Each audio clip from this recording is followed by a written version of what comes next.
Store இங்க சுகன்யா வச்சு பாண்டிய குடும்பத்தை அசிங்கப்படுத்தணும்னு நினைச்ச சக்திவேலுக்கும் முத்துவேலுக்கும் சுகன்யா மூலியமாவே மிகப்பெரிய ஒரு தண்டனை கிடைக்குது.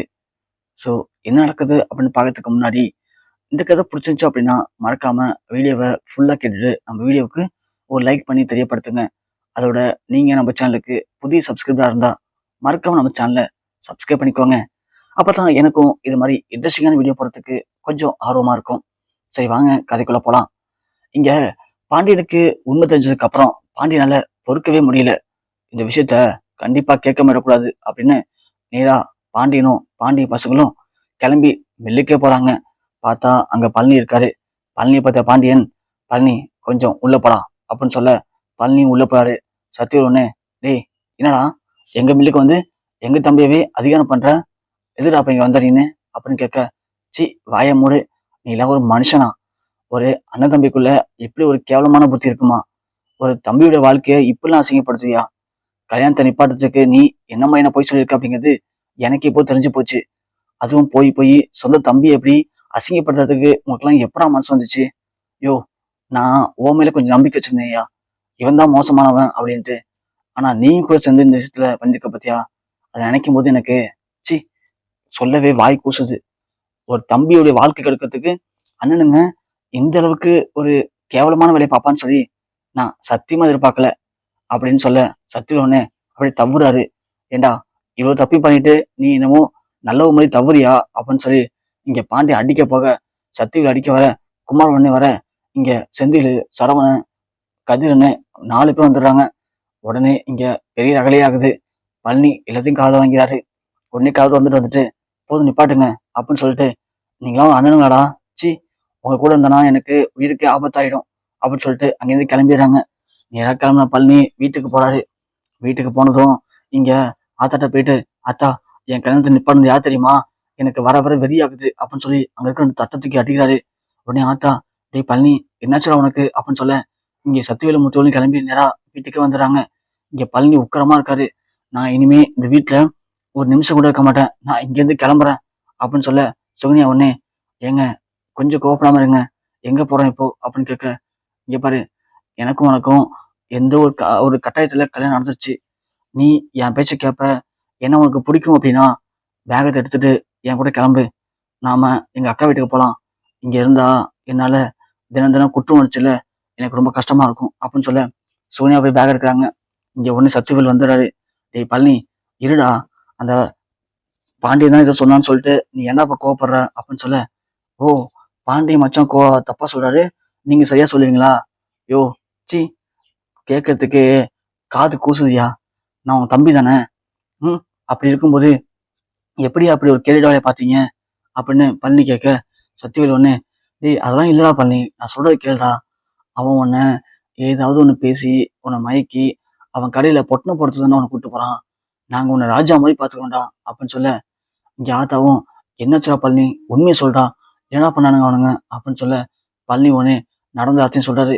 அதை கேட்டதும் ஆத்தா, ஐயோ ஐயோ டேய் என்னடா இப்படி பண்ணி வச்சிருக்கீங்க, நீங்களாம் என் பிள்ளைங்களாடா, என் வயிற்றுலாம் பிறந்தீங்களா, ஏன்டா இப்படி பண்றீங்க, ஏன்டா முத்துவேலு உனக்கு கூட வாடா இப்படிலாம் பண்ணணும்னு தோணுச்சு அப்படின்னு கேட்க, இங்க அது வரைக்கும் பொறுமையா அந்த சுகன்யா ரொம்பவே கொந்தளிச்சு போயிருக்காங்க.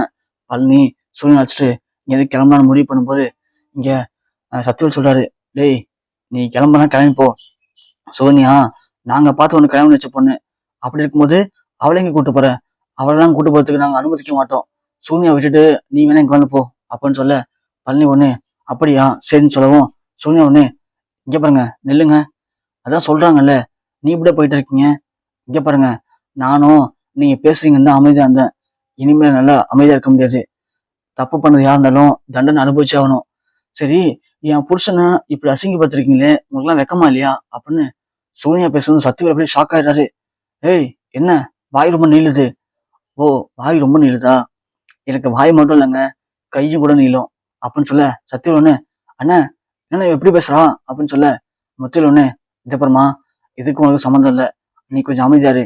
என்ன சம்மந்தம் இல்லை, என் புருஷனை ஒரு வீட்டுல போய் அது ஒரு பொண்ணோட வீட்டுல அவன் ஆம்பளையே கிடையாதுன்னு சொல்லி கல்யாணத்தை தடுத்து நிப்பாட்டிருக்கீங்க, அதனால அந்த ஆளு மன உளைச்சலா இருக்காரு, நான் மட்டும் ஒரு கல்யாணம் பண்ணிக்காம இருந்தா அவர் என்ன ஆயிருப்பாரு, எது எப்படியோ நான் இப்போ வர கல்யாணம் பண்ணிட்டேன். அவரு என் புருஷன். அப்படி இருக்கும்போது அவருக்கான மரியாதை இங்கே கிடைச்சாகணும்.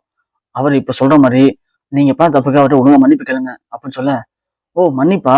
உன் புருஷ போய் இவன் அவன்கிட்ட மன்னிப்பு கேட்கறதுக்கு? அவனே அங்க பொட்டம் தான் போட்டிருந்தாண்டி. நாங்க தான் போனா போய் உன்னை கல்யாணம் பண்ணி வச்சோம். உனக்கும் வாழ்க்கை இல்லாம இருந்துச்சு. 2 பேரும் சேர்த்து வச்சதுக்கு என்ன 2 பேரும் எங்களே கேள்வி வைக்கிறீங்களா அப்படின்னு சத்தியல் திமிரா பேச, ஓ அப்படியா? சரி சரி ஏங்க, நான் சொல்ல நீங்க கேளுங்க, கிளம்புங்க, நம்ம நேரா போலீஸ் ஸ்டேஷன் போவோம். போயிட்டு இது மாதிரி உங்க கல்யாணத்தை நிப்பாட்டினதுக்காகவும் நம்மள வீட்டுல வச்சு டார்ச்சர் பண்றாங்க அப்படின்னும் இவங்க மேல ஒரு கம்ப்ளைண்ட் கொடுத்தா போதும். போலீஸ் இவங்களை தூக்கி உள்ள வச்சிருவாங்க. உள்ள வச்சு முட்டிக்கு முட்டி தட்டினா அப்ப தெரியும் நீங்க யாரு அப்படிங்கிறது அப்படின்னு இங்க சோனியா சொல்ல, சத்தியம் ஒண்ணு, ஓ அந்த அளவுக்கு வந்துட்டீங்களா அண்ணே? பாத்தியாண்ணே, இவ ஒரு கல்யாணம் ஆகி புருஷன் ஓடினவ, இவனுக்கு கல்யாணமே ஆகாம இருந்துச்சு. இது ரெண்டுத்துக்கும் நாம கல்யாணம் பண்ணி வச்சிருக்கோம். ஆனா இது ரெண்டும் என்ன பேச்சு பாத்தீங்களா அப்படின்னு சத்தியம் சொல்ல, யோ இங்க பாரு, உனக்கு அவ்வளவுதான் மரியாதை சொல்லிட்டேன். இன்னொரு வாட்டி என்ன பத்தியோ என் புருஷன் பத்தி பேசின செருப்பு பிஞ்சிரும் உனக்கு அப்படின்னு சுமையா சொல்ல, சத்தியவலுக்கு பெரிய அசிங்கமா போயிடுது. ஏய் யாரை பார்த்துட்டு இப்படி சொன்ன அப்படின்னு சொல்லிட்டு சத்தியவேலு சுமையாட்ட பாஞ்சிட்டு வராரு. பள்ளி ஒண்ணு டக்குன்னு சத்தியவேலை பிடிச்சி தள்ளி விடுறாரு. இங்க பண்ண, இத்தனை நாள் நீ என்ன அசிங்கப்படுத்தின, நான் பொறுத்துட்டு இருந்தேன். ஆனா பிடிச்சதோ பிடிக்கலையோ அவ என்னை நம்பி வாழ வந்திருக்கா. அப்படி இருக்கும்போது அவகிட்ட ஏதாவது தப்பு பண்ற மாதிரி நினைச்சியோ இல்ல அவளை திட்டினாலோ என்னால் தாங்கிக்க முடியாது. என்னதான் இருந்தாலும் அவ என் பொண்டாட்டி அப்படின்னு சொல்ல, ஓ அப்படியா? பாத்தியானே, இவனை திட்டினா அவ கோவப்படுறா, அவளை திட்டினா இவன் கோவப்படுறான். என்னடா பழனி, என்ன பூச்சாண்டி காட்டுறீங்க 2 பேரும் சேர்ந்து? இங்க பாரு, உங்க 2 பேரும் சேர்த்து வச்சது நாங்க தான். அப்படி இருக்கும்போது அடுத்தவங்களை என்ன பண்ணா பிரிச்சுக்கணும் அப்படிங்கிறது எங்களுக்கு தெரியும், புரியுதா? அதனால உங்களோட இந்த ஆட்டத்தெல்லாம் என்கிட்ட கடாதீங்க அப்படின்னு சொல்ல, பழனி ஒண்ணு, சி வாய முடியா, அதான் தெரியுமே உங்களுக்கு யாருமே சேர்த்து வச்சு பழக்கம் இல்லை, எல்லாருமே பிரிச்சு தானே பழக்கம். நீ பண்ணதுலயே மிகப்பெரிய நல்ல விஷயம், அதுவும் உனக்கு தெரியாம நடந்த விஷயம் அப்படிங்கிறது இந்த கல்யாணம் மட்டும்தான். எப்படி நடந்து போச்சு. ஆனா இவன் மட்டும் இப்பெல்லாம் எனக்காக பறிஞ்சு பேசுவான்னு தெரிஞ்சா கல்யாணமே பண்ணி வச்சுக்க மாட்டல. கடைசி வரைக்கும் என்ன உங்க வீட்டுல ஒரு அடிமையா வச்சுக்கணும்.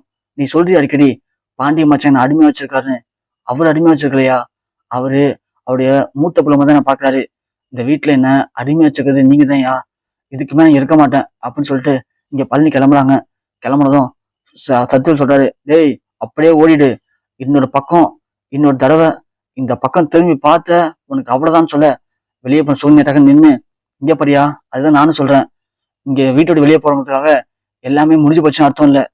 இன்னும் 1 வாரம் டைம் இருக்கு. அந்த 1 வாரத்துக்குள்ள இந்த சொத்தை 3ஆ பிரிச்சு ஒரு பங்கு என் புருஷனுக்கு வந்தே ஆகணும். அப்படி மட்டும் ஒரு பங்கு வரல, ஓ சொத்து பங்கு வேணுமா? இல்ல என்னடி பண்ணுவ? என்ன பண்ணுவ? என்ன பண்ணுவேனா, நாளைக்கே நேரா ஒரு லாயரை பார்ப்பேன். லாயரை பார்த்து சொத்துல சரி பாதி எங்களுக்கு வேணும், அது மட்டும் இல்லாம எங்க சொத்தை நீங்களாம் திருடிக்கிட்டு தரமாட்டீங்கன்னு சொல்லி போலீஸ்ல கம்ப்ளைண்ட் கொடுப்பேன். ஆட்டோமேட்டிக்கா கோர்ட்ல கேஸ் போகும். எங்களுக்கான பங்கு எங்களுக்கு வந்து சேரும். அது மட்டும் இல்லாம இத்தனை வருஷமா இவர் ஏமாத்துனதுக்கும் இவர் கல்யாணத்தை நிப்பாட்டினதுக்கும் இவர் மன உளைச்சல் ஆனதுக்கும் சேர்த்து நீங்க 2 பேரும் உள்ள போற மாதிரி இருக்கும். எப்படி வசதிங்கிறத நீங்களே முடிவு பண்ணிட்டு எங்களுக்குன்னு 1 வாரத்துக்குள்ள எங்க சொத்தை பிரிச்சு எங்கள்கிட்ட கொடுக்க வழியை பாருங்க அப்படின்னு சொல்லிட்டு சோனியாவும் பழனியும் நேரா பாண்டி வீட்டுக்கு போயிடுறாங்க. சத்தியவேலுக்கு இங்க என்ன பண்ணு தெரியல.